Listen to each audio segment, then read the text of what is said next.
Olá pessoal, para mim é um prazer dar aqui essa videoaula a convite do proponente do projeto, que é Negritude, Cultura e Resistência, tá? Eu vou aqui bater um papo bem gostoso com vocês e a gente vai abordar alguns temas, dentre eles, como surgiu o carnaval no Ceará. Eu vou pegar minha viola, eu sou um negro cantador, a nega canta deita e rola. E aí eu não posso falar de como surgiu o carnaval no Ceará sem antes contextualizar, que reverenciam o renascimento da natureza e em festivais pagãs, em homenagem ao deus Saturno, lá na Roma Antiga.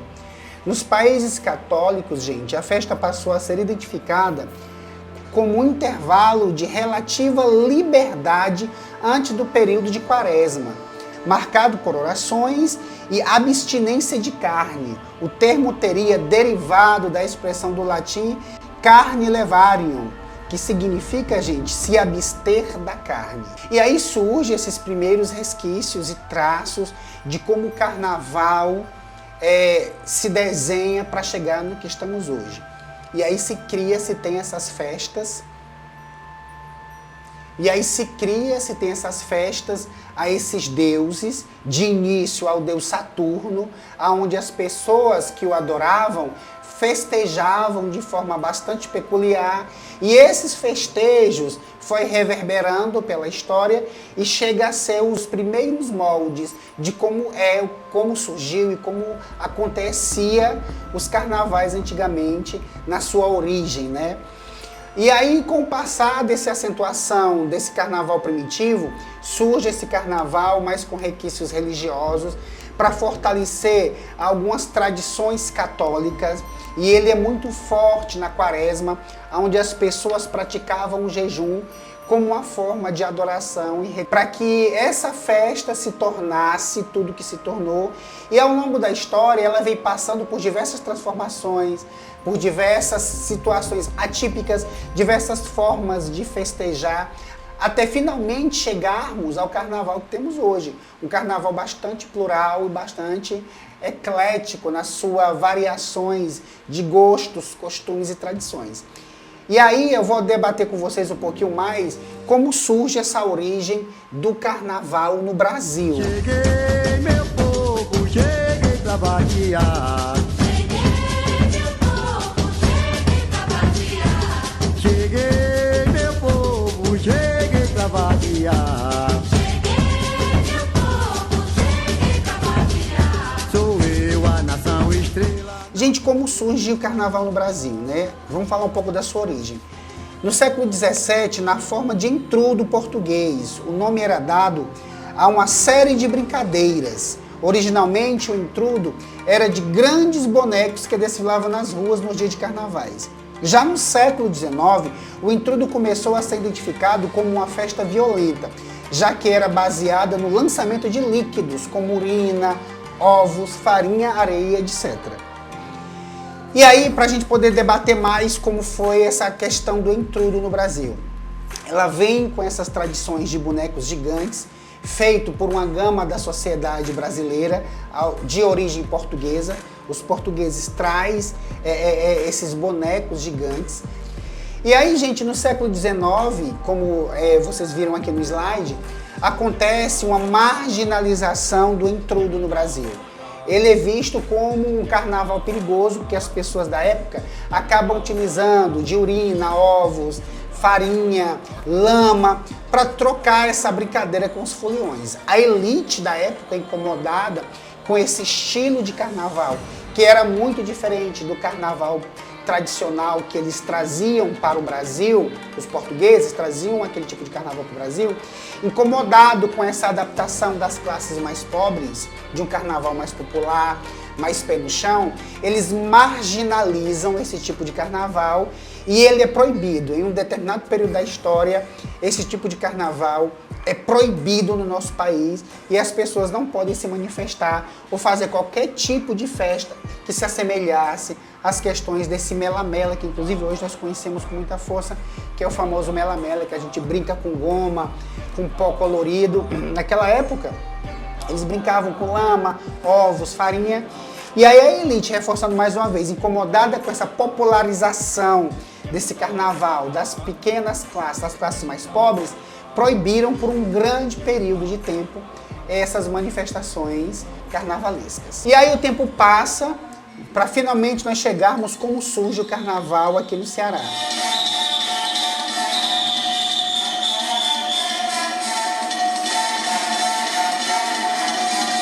Foi na década de 1930 que passou a ter carnavais de rua, em que a população menos abastada podia não somente assistir, mas também elaborar suas próprias festas. Houve, por exemplo, a criação do bloco Prova de Fogo, em 1935, e o Maracatu As de Ouro, em 1936. Foi nesse período que surge o Carnaval Popular.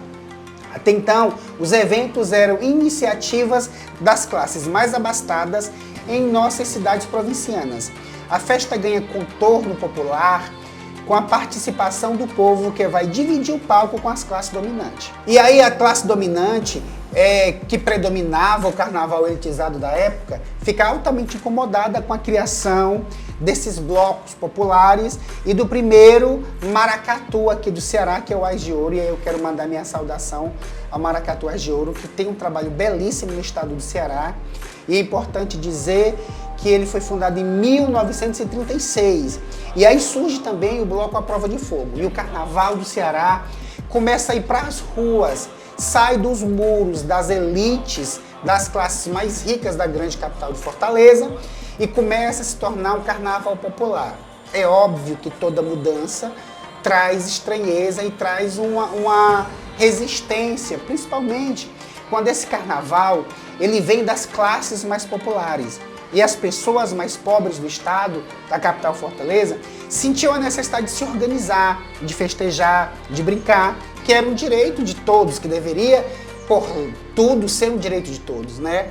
E aí ele se incomoda com essas manifestações, só que a resistência desse movimento se tornou muito poderosa. Começou de forma modesta e ao longo da história, os carnavais de rua de Fortaleza vieram criando força na construção dos debates, da formação da cultura popular nordestina.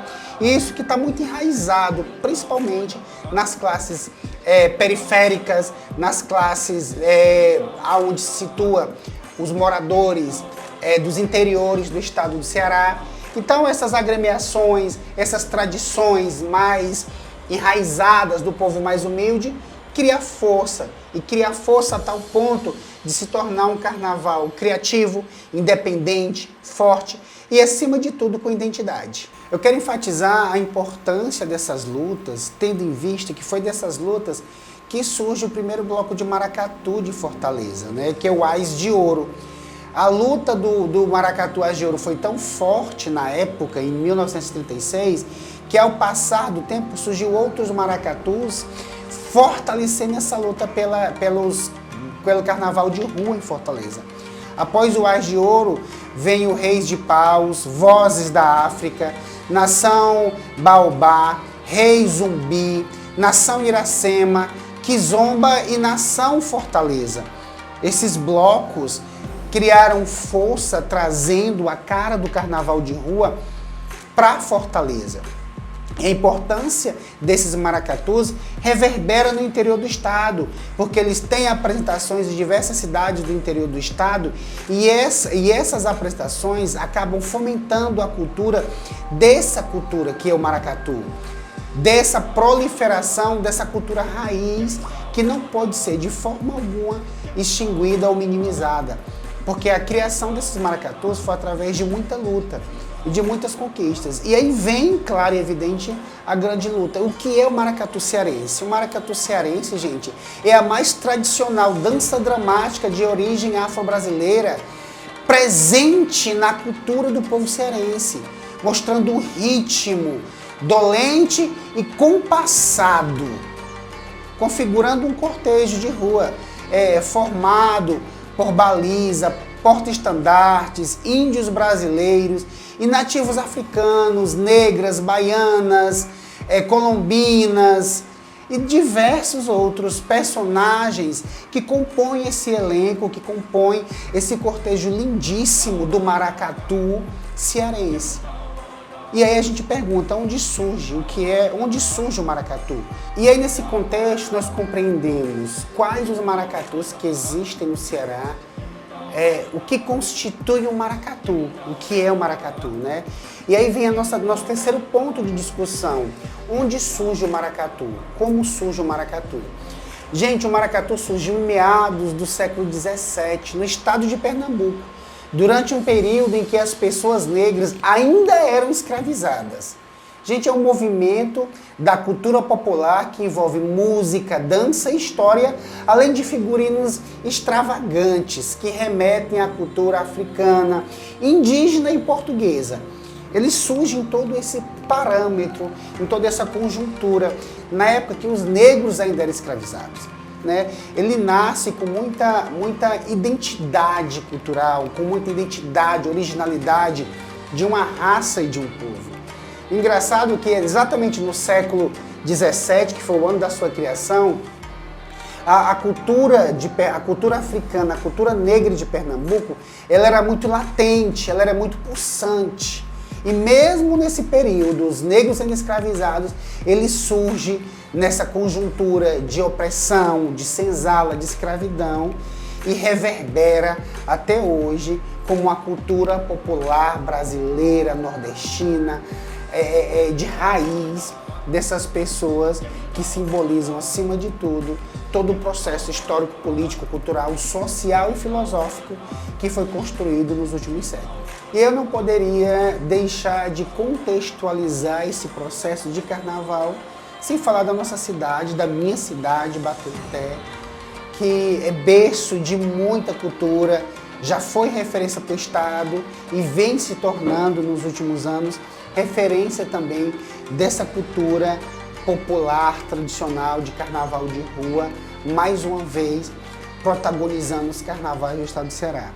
E aí a gente tem que contextualizar grandes nomes que passaram por Baturité, que construíram esse processo histórico, cultural, que, por exemplo, eu vou começar falando da Estelinha de Sozinha, que foi uma das maiores carnavalescas de nossa cidade, que conseguiu juntar, agregar diversos artistas e traz para as avenidas de Baturité trabalhos lindíssimos com a sua escola de samba, conseguindo implantar essa cultura em Baturité, com grandes trabalhos, grandes porta-bandeira, mestre-sala, que foi o caso do Jocélio.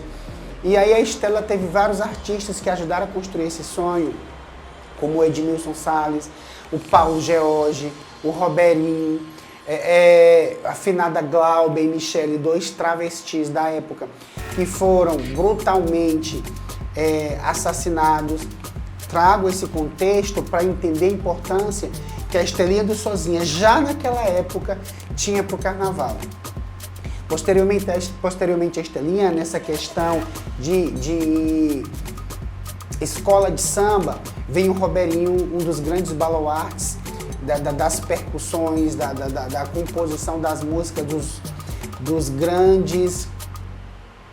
das grandes escolas de samba de nossa cidade, juntamente com o Paulo George, que é um dos maiores artistas de Baturité e do Ceará, que traz essa cultura do carnaval, que traz essa cultura raiz, trazendo uma característica muito específica de Baturité, trazendo essa peculiaridade carnavalesca para a realidade do povo local, contando uma história, contando uma cultura que reverberou, até hoje reverbera nos trabalhos artísticos que são realizados na cidade, em termos de escola de samba. Baturité também foi celeiro de grandes blocos de carnaval, né? Temos atualmente o bloco Nana Xanana, mas já tivemos diversos blocos, como o Sofilé, como o grande e maior bloco de todos os tempos, que foi o Camisinha Meu Amor, dirigido por um dos maiores artistas de nossa cidade, um dos maiores promotores da cultura, que que é o nosso querido Chico Mendes. O bloco Camisinha Meu Amor arrastava multidões na cidade. Um bloco com o maior número de pessoas, uma comissão de frente lindíssima, que já foi dirigida pelo meu grande amigo Lima França e depois, posteriormente, pelo Evani Lopes, que dirigiu o bloco Camisinha Meu Amor por vários anos. E o importante é que o bloco Camisinha Meu Amor trabalhava não só as questões coreográficas, músicas folclóricas também tradicionais, mas trabalhava também a questão da prevenção das DSTs, que hoje é ISTs, a prevenção do HIV, na distribuição de preservativos, e fazia uma campanha na cidade de cuidar das pessoas, de cuidar de uns dos outros. Então o bloco Camisinha Meu Amor traz essas características, essa ênfase muito forte para a avenida. Então nós tivemos grandes desfiles desses blocos de escola de samba, tornando assim o Carnaval de Baturité referência no estado do Ceará. Pelos carnavais de Baturité passaram diversos artistas, dentre eles o Érico Rocha com o bloco Só Filé, o Evani, que dirigiu por décadas o Camisinha Meu Amor, o Lima também, que participou da escola de samba da Estelinha e posteriormente do bloco Camisinha Meu Amor, para a gente compreender o quanto o trabalho da Estela reverberou nos blocos, reverberou na construção de novas escolas de samba que posteriormente vieram a sair na avenida.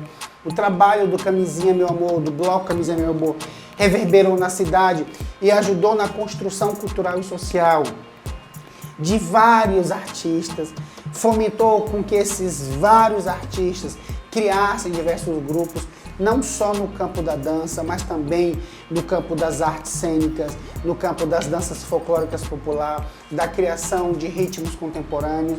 Tudo isso são resquícios desse trabalho de resgate cultural que Baturité vivenciou e vivencia até hoje.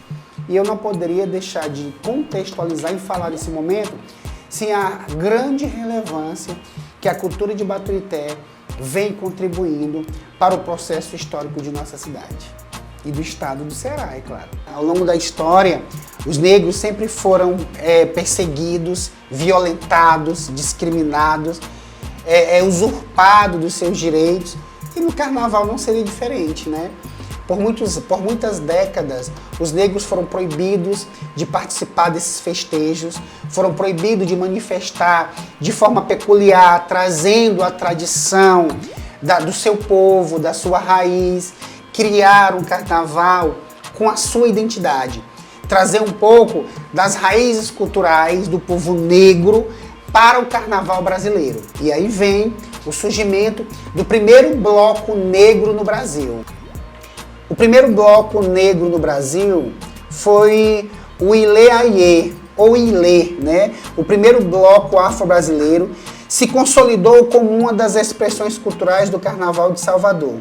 Fundado em 1974 por moradores do bairro Curuzu, constituindo um grupo cultural que promove a expansão da cultura de origem africana no Brasil.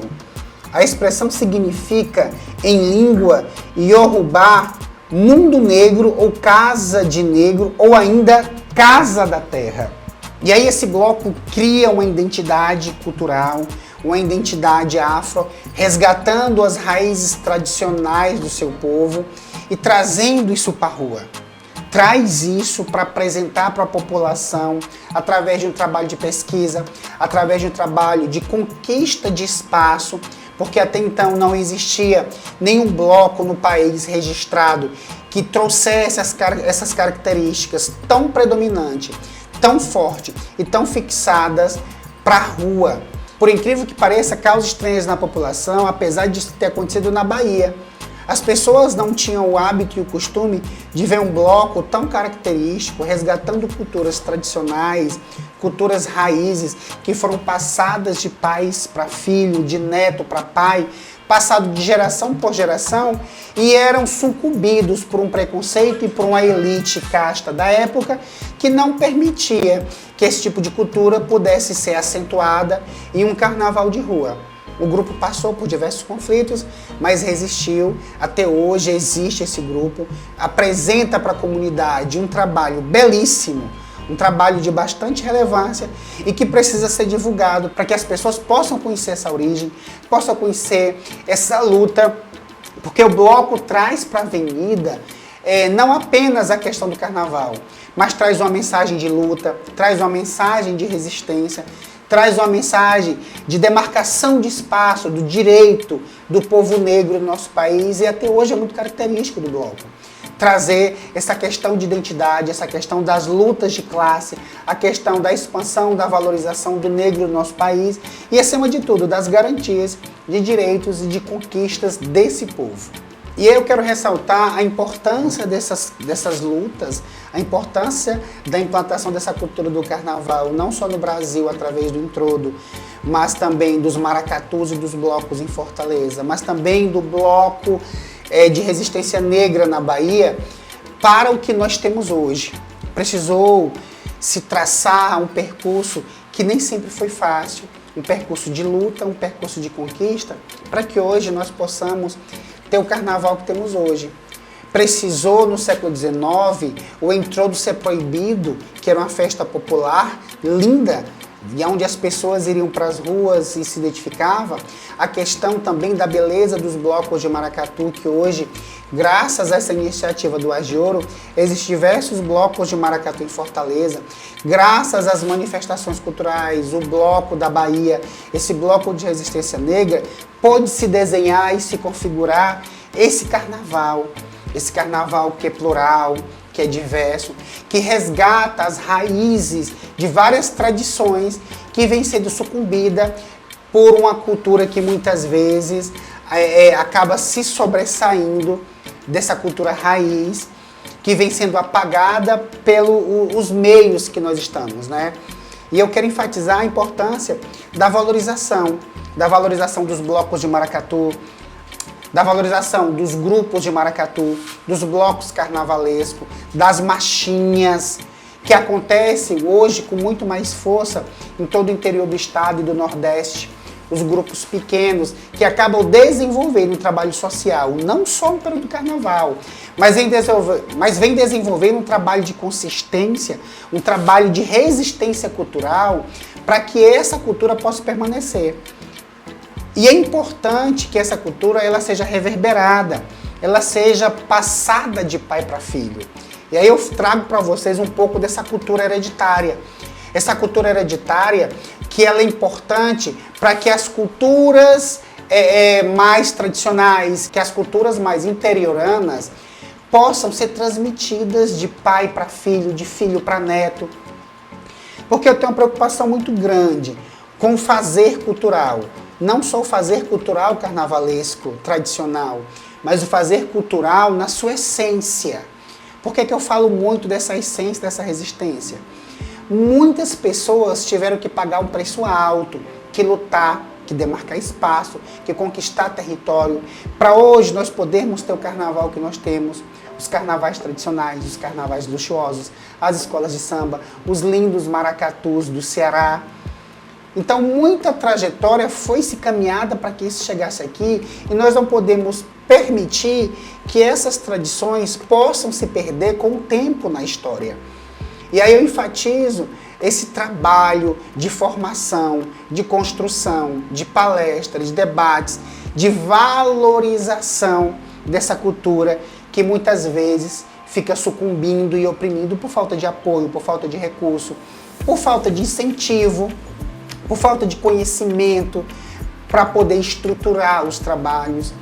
E aí muitas vezes essa cultura acaba sendo eliminada, esquecida, por falta desse fomento, por falta dessa maturidade de compreender que a cultura é um bem coletivo, é um bem de todo mundo. Então todos nós temos um dever muito importante para o contexto histórico, que é cuidar dessa cultura tradicional, dessa cultura dos blocos, dessa cultura do maracatu, dessa cultura dos blocos dos mais simples aos mais complexos, das manifestações pessoais de carnavais tradicionais que circulam todo o estado do Ceará, dos carnavais mais simples aos carnavais mais complexos, Devemos nos atentar para esse detalhe, para que essa cultura ela possa reverberar e, mais uma vez, ser transmitida de pai para filho, de geração para geração.